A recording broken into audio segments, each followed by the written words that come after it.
지금 현재 우리가 알고 있는 과학이나 상식이나 우리의 이성을 가지고 성경에 있는 거를 억지로 꿰맞춰서 어떤 이론이나 과학에 붙일 필요는 없어요. 하나님이 만드신 세계도 우리 인간이 범접할 수 없는 아주 높은 세계에 있으시거든요. 완벽한 세상을 만드셨으니까. 근데 인간은 하나님이 만드신 게 점점 자라가는 거예요. 그래서 과학은 자꾸만 바뀌잖아요. 우리 인간은 하나님이 만드신 완벽한 거를 다 설명할 수는 없습니다. 다 자라가는 거예요. 그리고 또 특별히 지금 있는 이 세상은 하나님이 처음 만드신 세상하고도 또 틀린 거예요. 그때는 완전했는데 인간 때문에 망가진 거거든요. 그런 거를 좀 여러분 염두에 두시고 생각해 보시면 좋겠어요. 그대로 되니라가 6번 나옵니다. 몇 번? 6번 나와요. 하나님께서 천지를 6일 만에 창조하신 것처럼 그대로 되니라도 6번 나옵니다. 자, 이제 그 중에 이걸 다 설명할 필요는 없고 그 중에 지금의 우리가 생각하는 것과 조금 되짚어 볼 만한 건 3-4가지만 제가 여러분들하고 오늘 오후 예배 간단하게 설명하고 예배를 마치려고 그래요. 첫 번째입니다. 하나님께서는요, 광명체에게 기능을 부여하셨어요. 잘못 읽으면 첫째, 둘째, 셋째 날까지는 하늘에 해와 달과 별들이 없었고 이제 넷째 날 돼서 그때 하늘이 해와 달과 별을 만들었다고 오해할 수가 있어요. 그게 아니에요. 모든 물질들은 첫째 날 다 만드신 거예요. 쉽게 말해서 지구, 달, 목성, 태양, 안드로메다 밖에 있는 저 많은 항성들, 빛을 내는 항성, 행성, 위성이 있잖아요. 그죠? 큰 별들, 이런 별들을 다 만들었어요. 그때 다 만들었는데 단 기능을 발휘하지 않는 거예요. 태양은 수소 덩어리야. 그냥 빛이 나지 않는 태양 수소 덩어리를 만드셨고 많은 항성들을 그렇게 만드신 거예요. 기능을 발휘는 안 하고 있는데 하나님이 다 우주를 만들었는데 물질이 있다 보니까 깜깜한 곳에 별들이 막 있으니까 그때 이게 자전거 공전을 안 하니까 질서가 없잖아요. 그러니까 그 모양이 마치 어둠이 깊음 위에 있고 흑암은 깊음 위에 있고 모든 게 무질서한 상태로 있었던 거예요. 그리고 첫째 날부터 하나씩 질서를 부여하는데 첫째 날 빛을 만드신 이유는 빛도 입자가 있거든요.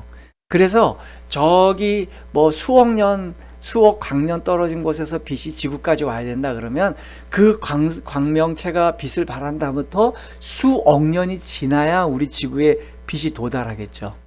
그러니까 주님이 먼저 빛을 만든 거예요.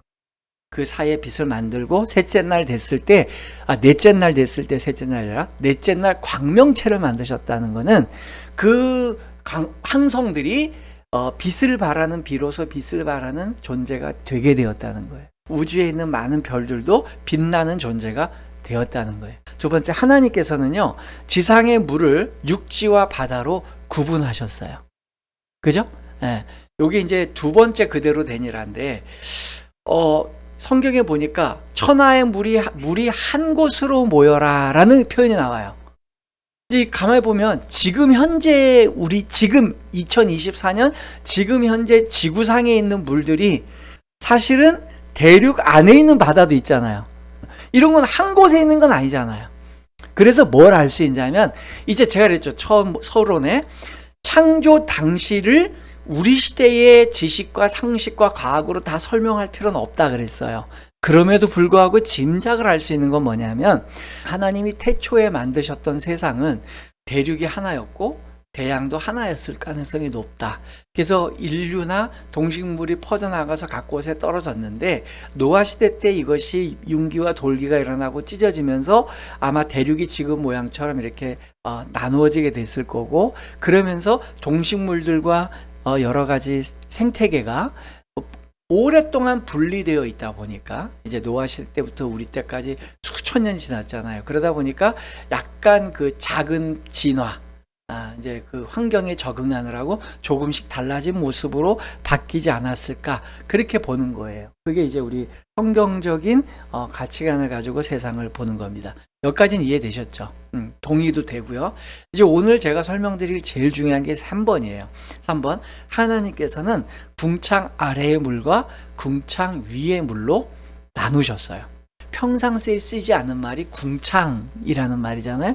이 궁창이 뭔가? 궁창은 히브리어로 라키아라 그런데요. 저도 이제 조사해서 아는 거예요. 제가 뭐 아는 게 아니고 라키아라는 말인데, 이 라키아라는 말이 라카라는 말에서 온 거예요. 근데 라카라는 말이 확장하다라는 뜻이에요. 그러니까 이 궁창이라는 말은 확장하다라는 동사에서 갖고 온 말로 만든 말로서 그냥 완전히 직역하자면 무한한 공간, 무한히 넓혀진 그런 공간, 이게 제일 핵심이에요. 하나의 단어로 여러 군데 중의적으로 썼단 말이죠. 그러다 보니까 하늘도 궁창이고 우주도 궁창이고 전체적으로 공간이라는 단어 자체를 궁창이라고 쓴 거예요. 그럴 때 여기 지금 나오는 궁창은 대기권을 얘기하는 것 같아요. 궁창 위의 물과 궁창 아래의 물로 나눴다라고 말씀하셨거든요. 그럼 이 궁창을 대기권이라고 생각해 보세요. 그럼 대기권 아래의 물은 지표면에 있는 물을 만드신 거예요. 그게 이제 바다와 담수가 되는 거고요. 궁창 위의 물이 뭐냐가 이제 핵심이에요.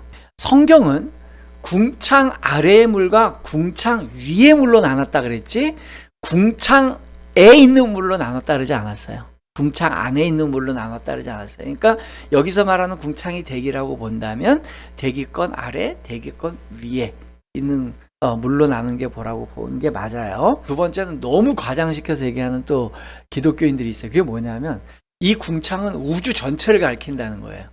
그래가지고 물이 하나님이 궁창 아래의 물과 궁창은 우주 끝에, 이 안드로메다와 모든 우주 끝에 물층이 있다는 거야. 그리고 그 물층 뒤에 하나님이 계시다는 거예요.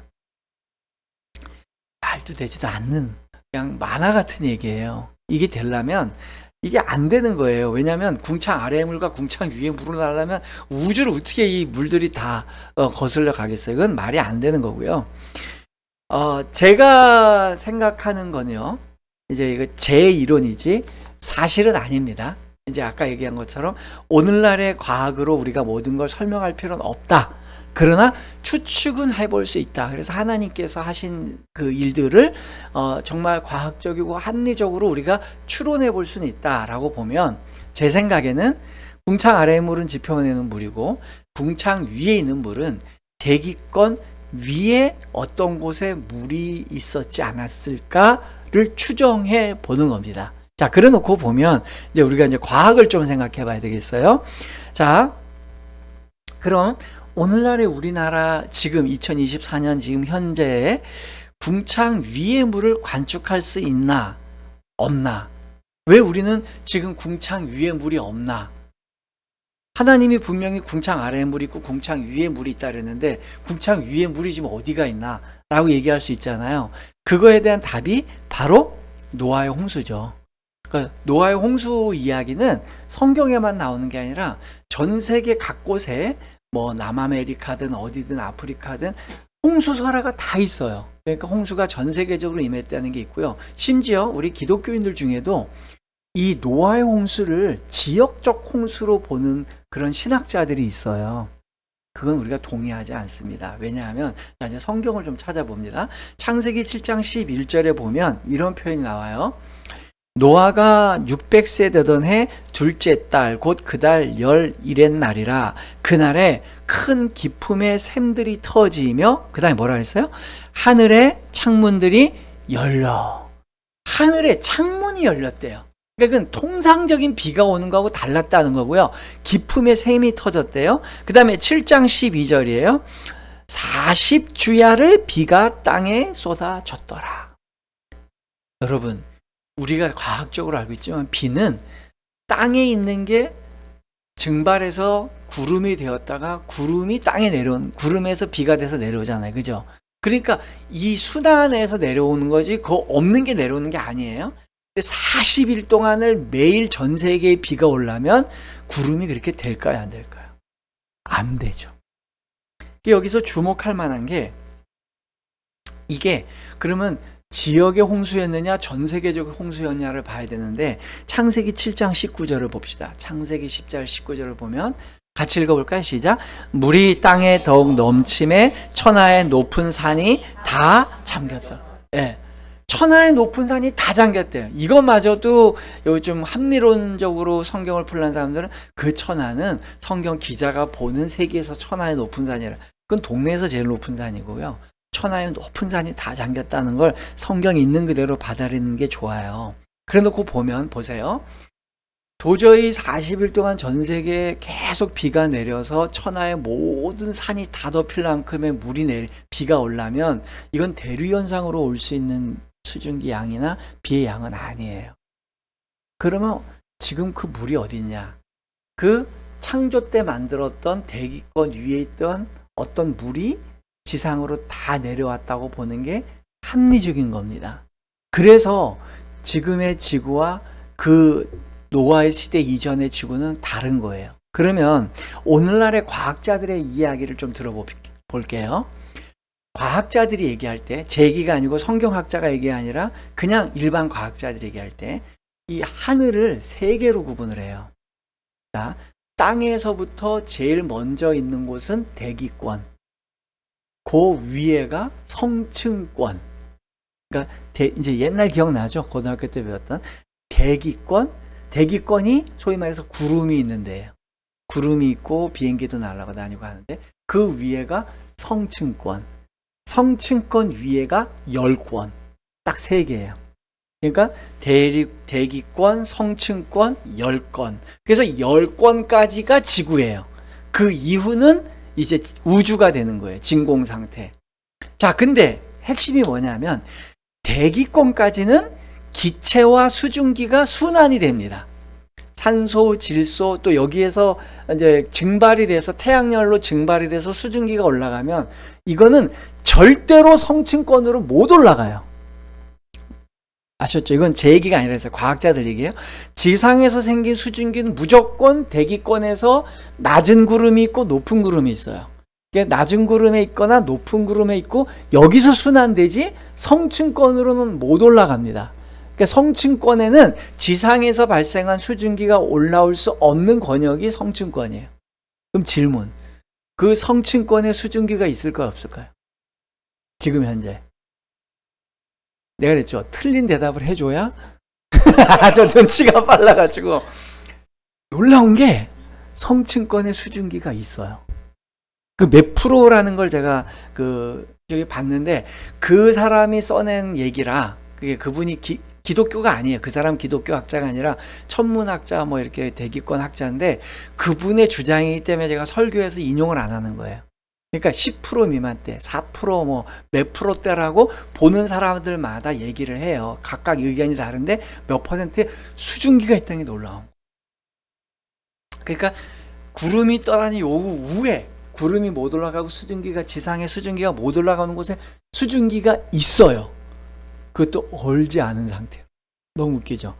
위에 가면 너무 추워서 얼어야 되는데 안 얼은 상태로. 더 웃기는 건 뭐냐면, 그러면 성층권의 수증기가 어떻게 올라가냐? 지금도 만에 하나 올라갈 수 있는 길이 있는데 그거는 어떤 조건에서 올라가냐면 엄청난 화산 폭발이나 지각 대변동에 의해서 평상시의 대류가 아닌 밑에서 밀어내는 힘이 엄청나게 세가지고 이게 빵 뚫려 올라가면 대기권하고 성층권의 그 층을 밀어 올린대. 그 로켓가 올라가는 것처럼. 그러면서 쌓이는 거예요. 그러니까 만약에 인간들이 인공위성이나 우주선을 쏜다고 막 쏘다가 거기에 수증기를 뿜어내면 성층권을 지나갈 때 수증기를 남기면 그것도 수증기가 되겠죠. 요런 개념이에요. 이해됐죠? 그래 놓고 보면 이해가 되는 게 뭐냐면 하나님께서 설명은 못하겠지만 성층권에 보통 순환하는 요쪽이 아니라 성층권의 수증기 형태로 다량의 지구상에 있는 물만큼의 다량의 어떤 층을 만든 게 아닐까 짐작을 해보는 거예요. 근데 과학자들이 이 성층권에 만약에 지금 현재 성층권에는 수증기가 4% 미만대로 있는데 거기 어느 부분에 수증기가 만약에 갑자기 생겼다. 그럼 뭘 우려하는지 아세요? 온난화를 우려해요. 지구 온난화. 이 얘기는 뭐냐? 거기만 생기니까 온난화가 생기는 거예요. 그러니까 다른 데는 없는데 거기만 특별하게 수증기가 생기면 거기만 온난화가 된다는 거예요. 지구가 따뜻해진다는 거예요. 이해됐어요? 근데 전체가 다 있다. 그러면 그거에 대해서는 아무도 가설을 세울 수가 없어요. 전체의 많은 양의 수증기가 지구를 전체로 휘덮고 있을 때 이 지구는 어떻겠느냐? 그러면 조금 있을 때도 온난하니까 전체가 다 따뜻하겠죠. 네, 전체가 다 지구는 골고루 따뜻해질 가능성이 높다는 거예요. 여기서 힌트를 얻을 수 있는 게 뭐냐? 성경은 얼마나 과학적이냐면 창세기 8장 22절을 보겠어요? 창세기 8장 22절 화면에 나옵니다. 화면 나오죠? 예. 빨간데 표시한 걸 보고서 한번 읽어봅시다. 다 같이 시작. 땅이 있을 동안에는 심음과 거둠과 추위와 더위와 여름과 겨울과 낮과 밤이 쉬지 아니하리라. 아멘. 여기에 창조 때 설명하던 것과 노아의 홍수, 이거 지금 노아의 홍수 다음 얘기거든요. 노아의 홍수 다음과 창조 때 했던 얘기가 비슷한 게 많아요. 비슷한 게 많은데 창조 때 하지 않았던 내용이 노아의 홍수 때 설명되는 게 있는데 그 중에 하나가 추위와 더위예요. 그리고 겨울과 여름이라는 표현인데 창조 때도 저는 첫째 날부터 자전과 공전이 시작됐다고 봅니다.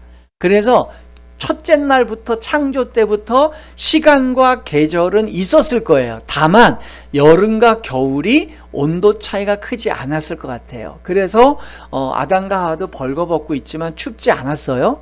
근데 노아의 홍수 이후부터는 추위와 더위가 생긴다는 표현을 쓰고 있어요. 그러니까 지구는 이때부터 급격하게 조건이 많이 달라졌습니다. 네. 그래서 그 수증기층이 없어졌기 때문인 것 같고요. 그래서 우리 이제 과학에서도 빙하기가 있었다라고 얘기하잖아요. 노아의 홍수 때 급격하게 하늘에 있는 것들이 내려오고 그 다음에 홍수가 쓸려나간 다음에 급속도로 냉각이 되고 그 다음에 남극과 빙하가 만들어지고 그러면서 물이 쫙 얼으면서 빨려 내려간 것 같고요. 그렇게 해서 이제 보관이 된 거죠. 그래서 남극 대륙하고 빙하가 다 녹아버리면 지구 전체가 지금 덮이죠, 물로. 예, 그래서 성경이 굉장히 과학적이다. 그리고 아까도 설명드렸지만 그 노아 때에 일어났던 현상이 그냥 비만 많이 오는 게 아니라 깊은 샘이 터졌다 그랬어요. 그러니까 저 밑에 있는 지하수가 터지고 밑에 온다는 건 활발한 대륙의 어떤 화산 폭발이라든지 융기와 이런 것들이 같이 일어났다고 보는 겁니다. 그러다 보니까 노아 시대 이후에는요, 인간의 수명이요 급격히 줄어들어요. 먼저 아담부터 노아 때까지는 인간 수명이요 거의 비슷합니다. 그게 제가 이제 화면으로 좀 보여드릴게요. 아담이 930세를 살았어요. 그리고 무두셀라가 제일 오래 산 사람인데 969세를 살았고요. 그 다음에 노아가 950세. 그러니까 아담부터 노아까지 나이가 같죠? 아담보다 더 오래 살았어, 오히려 노아가. 수평으로 비교해 보니까. 근데 노아 이후에 갑자기 수명이 줄어들어요. 아담부터 노아까지 꽤 오랜 시간이거든요. 노아의 아들이 셈인데요. 셈 보세요. 셈이 600세를 살았어요. 아버지가 950세를 살았는데 바로 밑에 아들이 600세를 살고요. 3대 손자, 이제 그 밑에 손자, 3대 손자가 433세. 그리고 5대 손자 벨렉이 239세. 셀라는 3대 손자고요. 벨렉은 5대 손자예요. 그러면 5대 갔는데 아담과부터 노아까지는 굉장히 긴 시간인데도 수명이 같았는데 노아 이후에 노아가 950세를 살았는데 5대 손자가 239세를 살았어요. 그 다음 볼까요? 우리가 잘 아는 사람들. 아브라함 몇 살 살았을까요? 네, 175세를 살았어요. 결국 모세는 120세, 다윗은 70세. 다윗이 은근히 장수 못했죠. 네. 그렇게 보면 급속도로 내려와서 모세 때 드디어 오늘날의 평균 수명의 최장 기대 수명까지 온 거예요. 아마 제 생각에 오늘날의 우리 사람들은 모세만큼 살면 최고 장수하는 게 아닐까 그런 생각이 들어요. 그럼 이렇게 정리를 해보면요. 홍수가 일어나지 않았다면 창세기가 말한 것처럼 대기권 위에 물과 수증기든 물이든 어떤 형태든 지구를 감싸고 있는 다량의 수증기층이 있었지 않았을까라고 여겨져요. 그리고서 그것이 노아 홍수 때 쏟아져서 하늘의 창이 열리고 내려와서 지금 지표면을 덮고 나니까 지금 우리가 이렇게 어려운 환경, 오존층도 파괴되고 모든 생물들이 추위와 더위가 있고 우리 생존이 좀 어려운 상황이 됐다는 거죠. 그러니까 원래 하나님이 계획하신 인간의 수명은 최초에는 영원히 사는 걸 꿈꾸셨어요. 하나님은. 그래서 생명나무와 선악과를 주셨는데 또 안 믿는 사람들이나 이런 사람들은 무슨 생각하냐면 그 선악과를 줘서 걸러 넘어지게 하려고 그 부비트랩을 어떤 그 함정을 만든 거다 이렇게 얘기하잖아요. 뒤집어서 생각해 보면 인간이 생명나무를 먹었으면 주님이 어떻게 했을까요? 선악과를 치웠을 거예요. 자, 왜 그러냐면 선악과를 먹었을 때 생명나무를 치웠잖아요. 못가게 접근했잖아. 그래서 생명나무를 먹고 선악과를 먹으면 다시 타락하는 거기 때문에 영원히 타락한 상태로 있게 되기 때문에 생명나무를 먹고 난 다음에는 선악과를 제해버릴 가능성이 높습니다. 근데 인간은 생명나무를 선택하지 않고 선악과를 선택했죠. 그래서 최초에는 영원히 사는 걸 꿈꾸셨지만 그럼에도 불구하고 사람이 선악과를 따먹으면 정령 죽으리라 죽음에 처하게 했는데 주님이 그 죽음을 얼마 동안 유예시켜줬냐? 1000년을 유예시켜줘. 아담이 960세 살았다 그랬잖아요. 그러니까 아담이 즉시 죽어야 되는데 즉시 안 죽고 960세를 살게 된 거예요. 제 생각에 아담이 40살 됐을 때 선악과를 먹지 않았을까? 30이나. 그래서 먹고 난 다음에 960 채워서 1000년이 되지 않았을까? 이런 생각이 들어요. 그러니까 주님의 꿈은 인간이 1000년 살게 허락해 줘. 죄 짓고 바로 죽어야 되는데 1000년 동안을 보장해 줍니다. 근데 인간이 또 죄를 지음으로 그 수명이 다시 10분의 1로 줄어들어서 100살이 된 거예요. 제가 볼 때 그래 느껴져요. 그냥 이건 제 뇌피셜이지 성경의 진리는 아닙니다. 근데 그렇게 받아들일 만해요. 창조 때의 상황이 어땠을까를 미루어 짐작해 봤어요. 거기서 저는 두 가지 교훈을 하나 얻습니다. 첫 번째는 하나님의 창조의 과정은요, 질서를 부여하시는 과정이었다는 거예요. 아까 제가 말씀드렸죠. 첫날 재료를 다 만들어 놓고 둘째 날부터 하신 일은 질서를 부여하신 거예요. 물론 이제 동물, 식물들은 또 추가 창조하셨지만 질서를 부여하신 거예요. 하나님은 질서의 하나님이십니다. 예수 믿는 사람은 하나님을 닮아서 질서 있게 사는 게 좋습니다. 그래서 성경도 이렇게 질서에 관련된 성경을 제가 4구절 정도를 소개해 드리겠습니다. 고린도전서 14장 33절입니다. 고린도전서 14장 33절 같이 읽습니다. 하나님은 무질서의 하나님이 아니시오 오직 화평의 하나님이시라 모든 교회 성도가 교회에서 함과 같이 이렇게 나와 있어요. 하나님은 질서의 하나님이시다. 또 14장 40절입니다. 고린도전서 14장 40절 같이 읽겠습니다. 시작. 모든 것을 품위 있게 하고 질서 있게 하라. 질서 있게 하는 것이 품위 있게 하는 것이다. 질서 있게 하는 것은 강압적으로 하는 게 아니라 품위 있게 하는 거라는 거예요. 하나님은 품위와 질서를 같이 찾으시고 아까 읽은 성경에서는 화평까지 찾으셨어요. 자, 골로새서 2장 5절. 골로새서 2장 5절 시작. 이는 내가 육신으로는 떠나 있으나 심령으로는 너희와 함께 있어 너희가 질서 있게 행함과 그리스도를 믿는 너희 믿음이 굳건한 것을 기쁘게 봄이라. 여기도 질서 있게 행하라. 마지막 데살로니가후서 3장 7절입니다. 시작. 어떻게 우리를 본받아야 할지를 너희가 스스로 아나니 우리가 너희 가운데서 무질서하게 행하지 아니하며. 사도 바울조차도 교회 앞에 행동할 때 무질서하지 않게 행동했다라고 소개하고 있어요. 그러니까 오전에 우리는 용서하며 살자라는 말씀을 나눴고 오후에는 질서 있게 살자라는 말씀 나누고요. 한 가지만 더 교훈 정리하고 이제 설교 마칩니다. 두 번째요. 우리의 삶은요. 얼마나 하나님의 말씀 그대로 되어져 가고 있는가. 를 한번 우리는 그대로 되었느니라 라고 하는 말씀 앞에 우리를 한번 생각해 봤으면 좋겠어요. 하나님의 말씀이 우리한테 떨어지고 나면 주님이 이래 보시면서 아유 상록인 그대로 되는구나. 내가 말한 대로 되는구나. 이 평가를 들어야 되는데 장로가 너 왜 내가 하는 대로 안 하냐? 너한테만 가면 그대로 안 되냐? 이렇게 하면 안 된다고 생각해요. 주님이 우리에게 주시는 건요. 최고의 복은 우리 인생이 받을 수 있는 최고의 복은 하나님께서 원하시는 그대로 되는 것. 내가 하나님의 원하신 대로 살아가고 내가 하나님이 원하시는 걸 선택하고 내가 하나님이 원하신 것들을 이루어가고 그게 제일 행복한 삶이에요. 뭐 부모님이 원하든 뭐 친구가 원하든 누가 원하든 상관없고 내가 원하든 상관없고 하나님이 원하시는 걸 해가는 게 제일 좋다. 그것서 내 삶에 하나님이 원하신 대로 간다는 건 결국 하나님만큼 창의적이고 창조적인 삶을 사는 거예요. 이 땅에서 사람들이 살아가는 그 경험과 그들의 패턴대로 살아가는 게 아니라 하나님의 창조적인 마음, 하나님께서 우리에게 부여주시는 그분의 전지전능하심을 따라 살아가는 거라고 생각이 됩니다. 그러므로 우리의 삶에 이제 마지막으로 들으시는 말씀은 기죽지 않았으면 좋겠어요.